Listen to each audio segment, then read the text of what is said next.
In recent times, we heard in the news that a female young student was shot in the eye by a colleague male student who brought gun to school. And the latest to happen is the death of Ya Baby, a student nurse at Yeji. What is happening? Is this our culture now? Or is it bad parenting? Or the government is just refusing to act? This is Sauce and Pepper. As young as we are, we become very vibrant. We are impressionable. We want to experience everything in this world. And I am speaking because a young girl as young as Ya Baby, who is in a nursing school, of course, he's at a time where she's exploring. She's trying everything in this world, and in the midst of that, lessons will be learnt and all of that.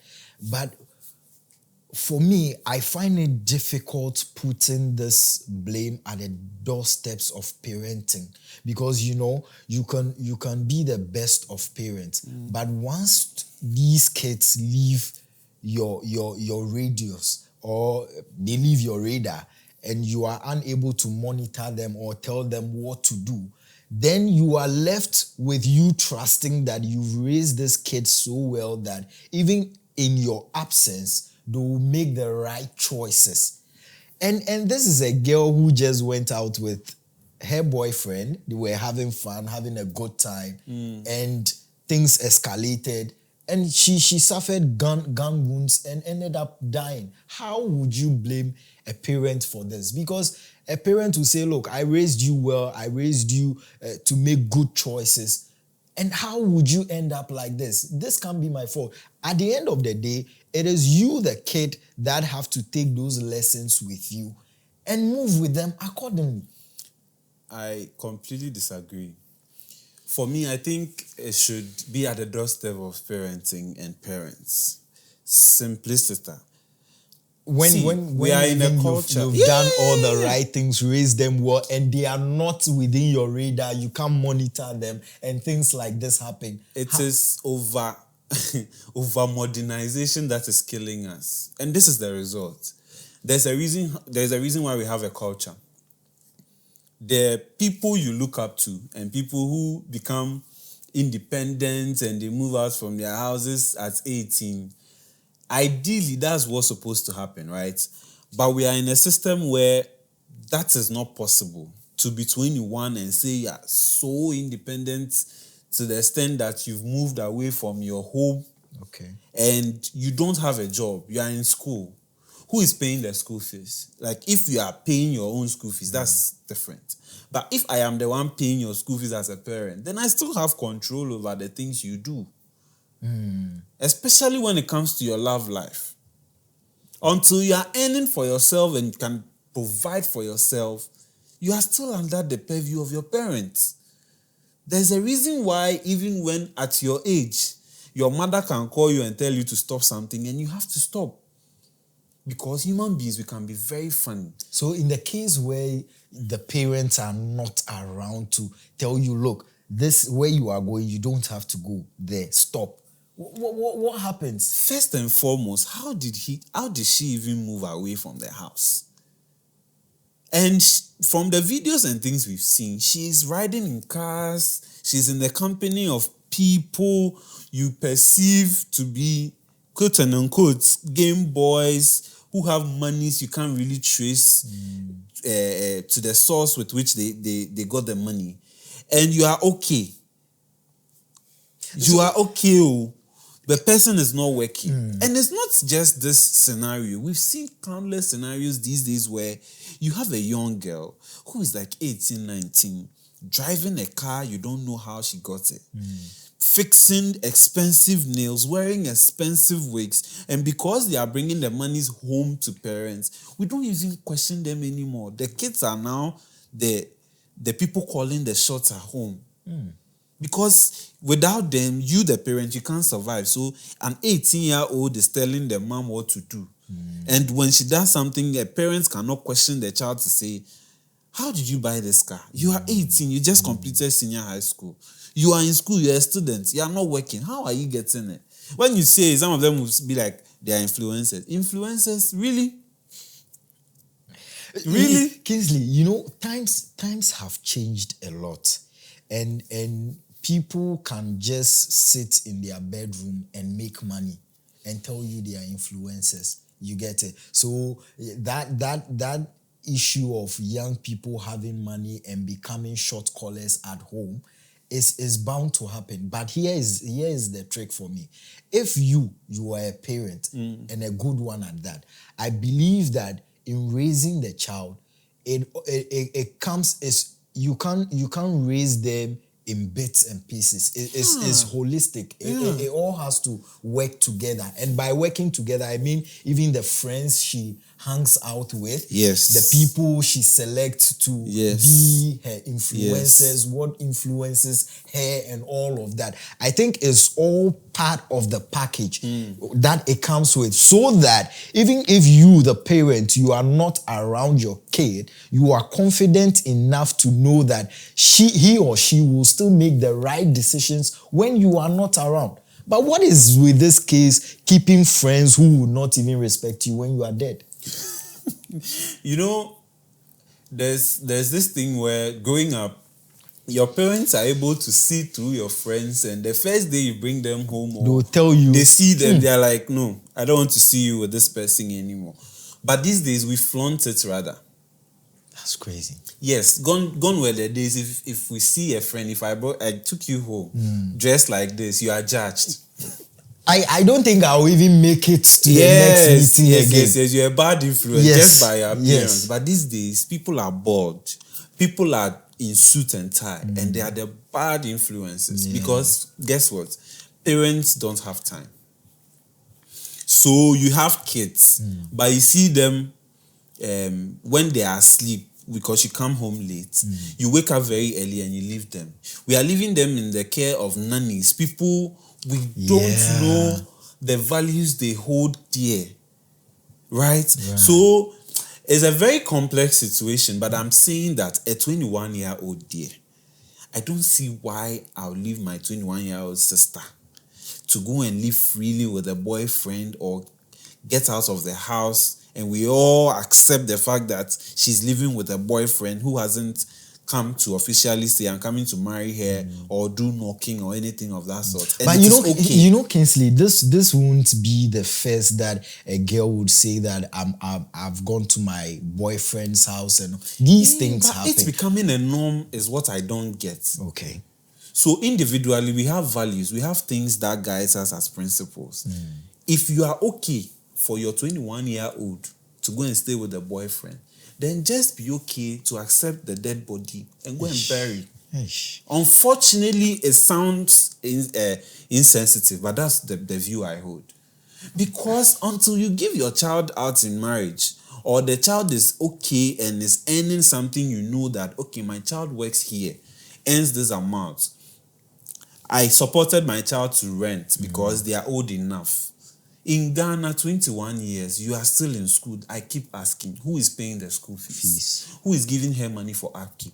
If you don't have answers to these things and you are not the one giving her, and she's still going through the school system, she's still feeding and even bringing you some of the money, then take your dead body like that and go and bury. I since this conversation started, I have always maintained that it would be very unfair to put all the blame on the doorsteps of the parent, right? Now, can we also talk about the proliferation of small firearms? Like, look, we've had incidents of shooting in secondary schools and all of that. Since when did gun become our culture? Like, at this part of the world, gun is the last thing you would even see flying around. But in this case, there's this proliferation of guns everywhere, like in our schools. And as we speak, a girl child is undergoing surgery for her eye because a student took gun to school. Yes. So now, the reason why I'm saying that it would be very unfair to put all the responsibility on blame at the doorsteps of the parent is because the parents are not always with the kids 24/7. So now they live in a country, they operate in a society. So that society, the parent will do its bit by controlling and nurturing the child at home, making sure the child becomes a better person in society. So what society also must do is provide an environment that protects that child. So that even if he gets the training and he comes out and the parent is not there, and maybe other influences have caused there to be at a certain place, society's duty is now to put things in place to protect that girl child. And by putting things in place, I mean the control of small firearms, so that we don't have just anybody who do not have emotional control, who do not have emotional intelligence, having firearms and pulling trigger anyhow for a family to lose their dear one. Newsflash, we don't have society. We ended society in the 90s. You live in a neighborhood where the next person, the next house, the people in there, you don't even know their names. Yeah. Things have changed, that is true. Yeah, so there's no society to start with. Man. And now you can't even quote and unquote, you can't even punish somebody else's child. No. Look at that. You can't because do that. Those times, it is a whole community that raises a kid. Where even if you do bad, you know that Kofi Mami can even discipline you for doing bad. But today, it's not like that again. You dare not touch. Simple. But it's going to get worse. My problem is that every time and season and what it becomes trendy, right? Now, it is nice for people to say, I have a gun. Whether licensed or not. They feel it is now a flex to say, me, I get gun. No. Can you imagine? The least provocation, the person is pulling out a gun. There are people who do not have emotional control. Yes. People who have like the and it's already cocked though. Look at that. The least trigger, you are killing, and even you are shooting. Even you ask. Remember, we know a popular TV broadcaster, Kofi Adomawan, even at our festivals, people are getting guns to buy. So small arms commission. How are people able to get guns? We are talking about Boku and things. People are bringing in ammunitions and people know where to get guns to buy. Walk on the streets right now. Go to the places where they are noted to be very notorious and they have guns. How are they getting the guns? That is another part we have to look at. The parents will do their bits. If you have a stubborn child, hey, you can't do anything about it. Yeah. But let's make owning a gun so difficult. Exactly. Because it is in the US and in the other places that we hear of people, the least gun. Kingsley, growing up, the only time I saw guns was when probably you see a policeman with a gun or you are watching a movie. Like it's not and our they were culture. brandishing the guns in videos. So look at that. This current scenario, yes, baby issue. Look. They were there are a lot of videos. That you can find people brandishing guns when they shouldn't. And no one is picking them up. No one is even questioning them.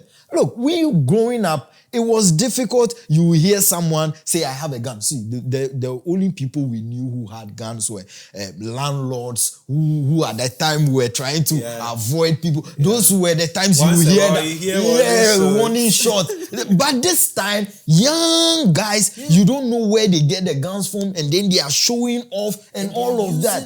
This is not us as a people. Gun is not our culture. So how is it that day in, day out, we are hearing news of people dying of gun wounds, gunshots, and all of that? It is neither here nor there. So like I maintain, parents will do their bit, but society, and who takes care of the society? Government, right? Government must make sure that, look, we raid our streets of this small firearms and keep it safe for all of us, because the next person could be you.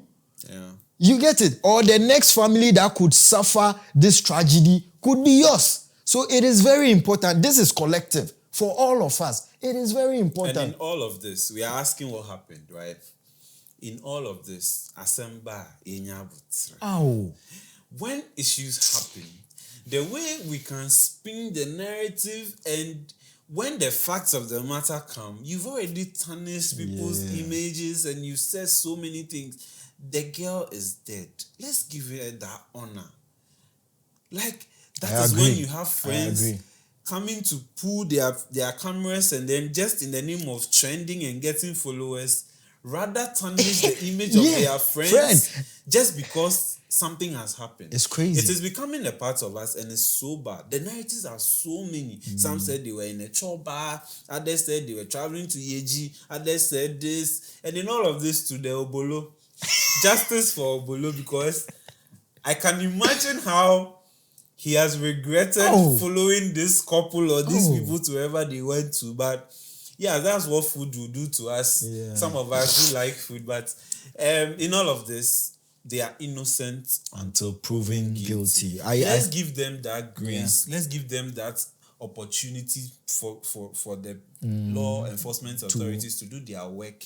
And if it's truly accidental, he might come out of it. If it's truly that he pulled the trigger because he was angry or whatever it is, he will face the laws of the land and we'll take lessons from it. Right. I mean, well said. You know, it's really sad. It's really sad. And for me, I would say that, of course, you can never be too careful. How careful can you? You can never be too careful. But whilst we are dealing, we are moving, at least let's be wise. Let's be careful, you know, for lack of better word. Let's be careful, you know. And you see, anger can make us do things that we will regret years and years and years. And I'm sure these suspects are regretting wherever they are now. So please, it is important we watch our anger too as well, especially when we are handling gun. That is why it's not anybody that can handle gun. You should have that emotional maturity to be able to handle gun. You know, this is not our culture. But anyway, let us know what you think in the comment section and recommend this to a brother, a friend. Until we come your way next time, make sure you're a great citizen. We out.